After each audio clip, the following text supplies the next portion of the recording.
Yes. Translating that from the written to the visual media. How challenging is it to avoid kind of a butterfly effect as you move through the series season by season by season, so that if you make a change in season 1, to avoid deviating too far from the source material? I'm going to answer that quite simply because that's really a Rafe question rather than me. I'm a non-writing EP. So obviously I work very closely with Rafe on the scripts, but, I would say it's definitely a writing question rather than me. I'm sorry, I'm not deflecting in any shape or form. It's just, I think it's a Rafe question. Because he and the writing team, who I work very closely with, they make those decisions, and obviously they were very, very deliberate decisions in every case. And sometimes we've had to make decisions based on circumstance, whether it's COVID or Ukraine war or whatever else has gone on while we've been filming, a writer's strike. We've had to adapt. Yeah. So I'm sorry, that sounded like a deflection, but I feel it's more a Rafe question than me. Yeah. We believe you. Yeah. Wheel of Time is a project that I've known to have been in development for a while. Yes. I think at one point it was even being considered to be a film. Yep. Can you tell us what the initial reaction was to the pitch when it was time to make this into a series? I'm sorry again, I wasn't around at the point they were pitching. I came on in February 19, so I came on after it had been sold to Amazon, and I think, from what I understand from the original team who are trying to make it, it's a huge ask to make this, and as a film I would suggest that it's just got too much in it. It needs, we've even said, 8 episodes is not very much for the sheer size of the books and the number of cast. But I think the writing team have been doing an incredible job. What was your reaction when you were asked to join? Well, I came to it not being a fancy girl, but I now am. So that's saying something. Okay. I'm passionate about this project. Absolutely passionate about it. It's huge fun, and as you probably know from my career, I've done very large projects, and I was asked to do it by somebody way back when, met Rafe, read the treatment and thought, wow, this is huge.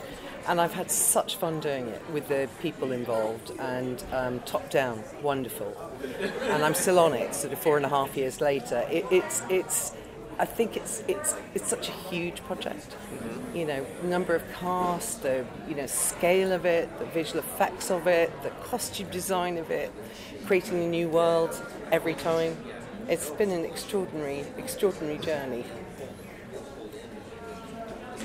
Well, speaking of scale, season 1 already started with a pretty big world and with a lot of characters. And then season 2 introduced even more characters, more lore, a lot more going on. And, our main cast is separated. How do you approach, having a story kind of go that much bigger and weaving it in a way that is very, very easy for audiences to sit through and actually watch and have it be a cohesive story despite all of the new things that are happening and all of that? Well, I think that's one of our jobs. I mean, it's sort of, it's trying to get the line between, the book fans and an audience of people like myself who are coming new to it and don't know the lore. Because the lore is complicated. Mm-hmm. Even for me, I still kind of have to ask various people, including Rafe, about character, about the weaves, the different forms of the weaves, the way that it works, the Forsaken come in, all that stuff. It's complicated. So the job is to make sure that it appeals. Not only do we hit book fandom, and that we make sure that we have the Easter eggs in there for book fans to follow, but we also have a world that you can follow for somebody who isn't into fantasy. And I think we've done it really successfully. I really do, because I've had friends who aren't watching the show because of me, but have heard about it through word of mouth and texting me going, they love, love, love it. And I'm like, hooray! Sorry. The Wheel of Time has a strong female character. Mm-hmm. How do you approach presenting their stories and roles in the series?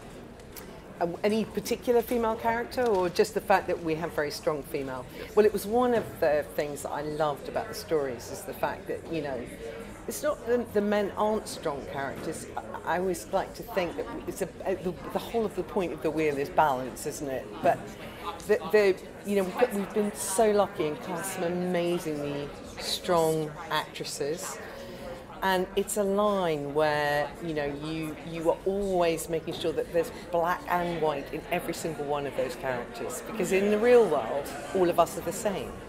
So, you know, Lanfear, who I love, and Natasha Keefe is having huge fun playing, you know, when she's with Rand, there is genuine love there. And then on the flip side of that, she's, you know, evil as shit. Excuse my French. But none of the characters are black and white, women and men. So there's shades of grey, like there are in us, in everybody.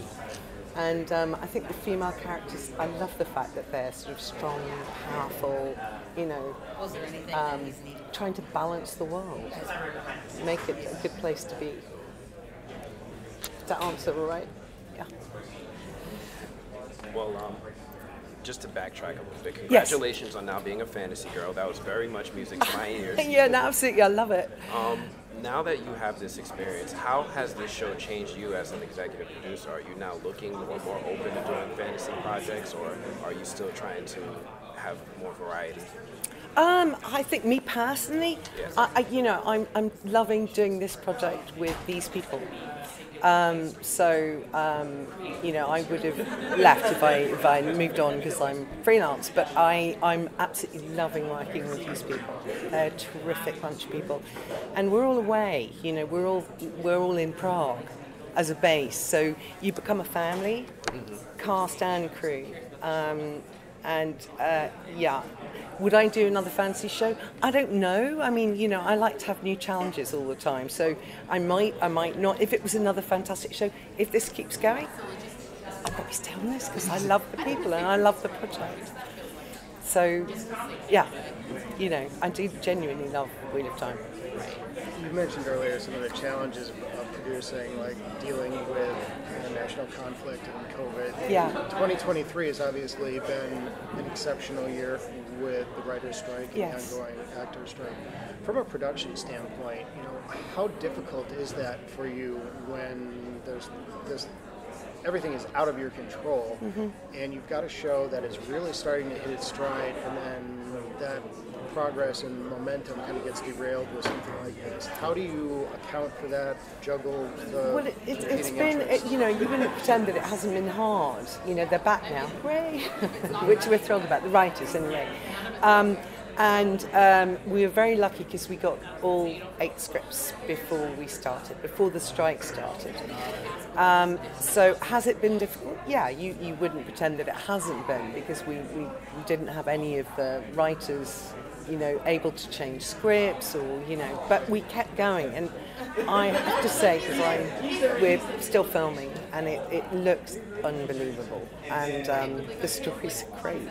So I'm hoping that we will deliver despite all the difficulties. And our actors were able to keep working. We were one of the only shows that could, because they were on equity contracts rather than SAG contracts. So they were legally allowed to work. So we were one of only very few shows that were able to keep going, basically. But the writers were not working, obviously. So, yeah, we kept going. And they were thrilled. Rachel was thrilled. We kept going. Is there anything you can tell us about season 3? Kind of seeing how the story seems to be going in a more kind of darker, more dangerous, with all of the new. Can possibly comment. You have to wait. All I can say is it's a very exciting season. It's going to be amazing, even bigger. Even, you know, it's quite something what we're shooting at the moment. So yeah, I'm excited for you to see it. It's going to be a while. Yeah. We've still got a way to go. Yeah. I think I wanted to back up a little. We've heard a lot about what the writers go through. We've heard a lot about what the actors go through. Can you talk a little bit about some of the challenges that producers go through during these strikes? Well, I think going back to during the strikes, obviously we couldn't change anything. So normally we'd go through various drafts of scripts that we'd work on with the writers and say, okay, well, we can't actually do that. We're going to do this. So we've had to kind of make it work, and we have, which I'm very proud of. So everything from, where we shoot, how we shoot, how many and background artists we have. There's stuff that we could kind of interpret. Still, the script is still there, but instead of having 300 extras, we had 100 extras, or whatever it is. In terms of world building, we had to build the world that was written. So it's been very challenging, but all of the departments have been amazing in terms of working with us and making it happen. But it's been challenging, but I think for everybody. But we were able to work, which is very unusual in the times that we've just been through. And I'm just thrilled that Rafe's back. It's really good. Time for one more. Okay, I love the way you answer all the questions. I feel you really love this project. I do. Do you think now you're a fan and you can know what fans want about this show, this project? Well, I like to think I do, but I think we're never going to keep everybody happy because it's 8 episodes a season, and we have to make choices. I love the choices we make, that Rafe makes, but it's difficult. It's a thin line. I like to think that we're going to keep the book fans happy, even if we deviate from the books, but not in a major way. I think the important fundamental thing is who the characters are.